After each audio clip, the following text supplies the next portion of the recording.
मुंबईत जन्माला आल्याशिवाय इथले प्रश्न कळत नाही। देवेंद्र फडणवीस नागपूरचे, बाहेरच्या नेत्यांना वाटतं इथे प्रॉब्लेमच नाही। राज ठाकरेंचं विधान।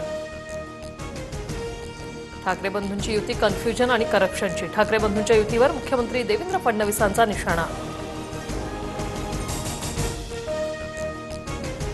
अजित पवारांविरोधातले बैलगाडीभर पुरावे आता का देत नाहीत? राज ठाकरेंचा भाजपला सवाल।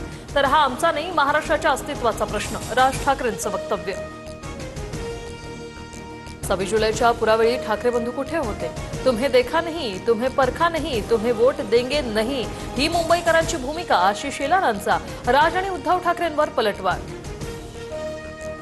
फडणवीस, शिंदे, अजित पवार हे सगळे ससाणे मालकाच्या हातावर बसून आपली माणसं फोडणं हेच आत्ताच्या राजकारण्यांचं काम। राज ठाकरेंचा निशाणा। ठाकरेंनी मराठी माणसासाठी काय केलं? देवाभाऊंच्या नेतृत्वात मराठी माणसाला सन्मानाचं, मालकी हक्काचं घर मिळतंय। चित्रा वाघ यांचा पलटवार। जिल्हा परिषद निवडणुकीनंतर दोन्ही राष्ट्रवादी एकत्र येण्याबाबत विचार करू। TV9 मराठीच्या मुलाखतीत अजित पवारांचं भाकीत। मला सन्मानपूर्वक जागा मिळाल्या नाही, सचिन खरातांची निवडणुकीतून माघार। कोणत्याही उमेदवाराला पाठिंबा नसल्याचं खरातांकडून जाहीर।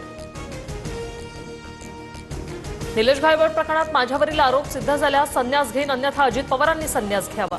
मुरलीधर मोहोळ यांचं अजित पवारांना खुलं आव्हान। अंबरनाथमध्ये काँग्रेसचे 12 नगरसेवक भाजपात। प्रदेशाध्यक्ष रवींद्र चव्हाण आणि गणेश नाईकांच्या उपस्थितीत पक्षप्रवेश। महायुतीच्या घटक पक्षांसोबत आघाडी केल्याने काँग्रेसनं कारवाई केली होती।